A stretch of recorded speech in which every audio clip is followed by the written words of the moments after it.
Bonjour, vous regardez les perçus du marché, une révision des principales nouvelles qui pourraient influencer vos échanges, rapportée par Investing.com et présentée par Dukascopy TV. Je suis Jessica Volker. Les investisseurs vont suivre de près la prochaine annonce de la politique de la Réserve fédérale mercredi.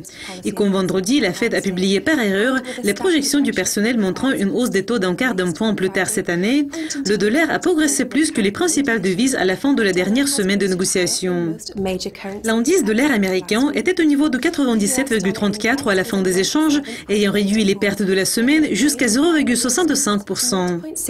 L'affaiblissement des données en provenance de la Chine indique que l'économie chinoise reste atone. Les données du secteur privé de la Chine ont montré que l'activité manufacturière s'est ralentie jusqu'au plus bas sur 15 mois en juillet, ayant reculé de 49,4 à 48,2%, le résultat le plus bas depuis avril de 2014. Cette semaine va également apporter l'inflation des prix à la consommation et le taux d'emploi de la zone euro vendredi, et les investisseurs surveillent également le progrès des négociations sur le renflement de la Grèce.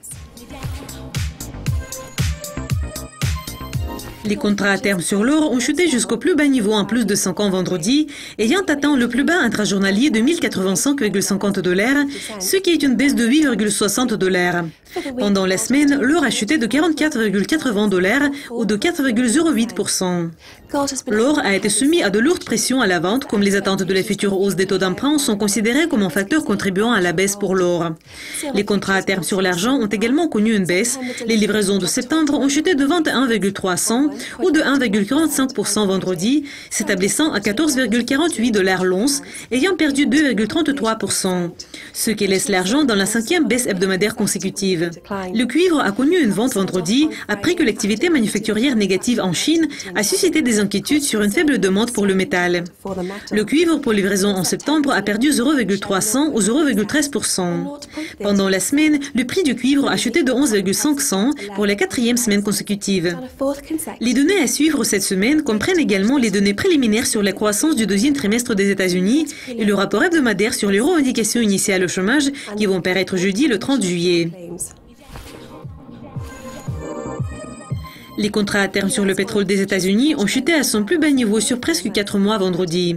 Sur le New York Mercantile Exchange, le pétrole brut pour livraison a atteint le plus bas intrajournalier de 47,72 $, le niveau jamais vu depuis le 1er avril, avant de terminer la journée 31 cents ou 0,64% plus bas.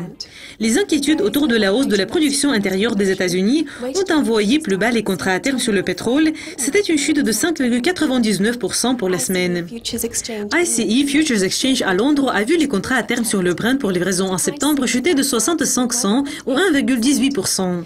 Compte tenu des préoccupations que les exportations de pétrole iranien pourraient ajouter à une réduction globale, les contrats à terme du Brent ont perdu 2,50 $ ou 4,34% au cours de la semaine.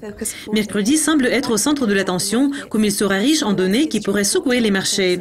Les États-Unis vont publier les données sur les ventes de logements et sur les stocks de pétrole brut, aussi bien que la dernière décision sur la politique monétaire de la Fed. Bon, c'est tout pour l'aperçu du marché d'aujourd'hui. Pour être au courant des mouvements possibles du marché, ne manquez pas notre prochaine édition de l'aperçu du marché. Pour le moment, au revoir.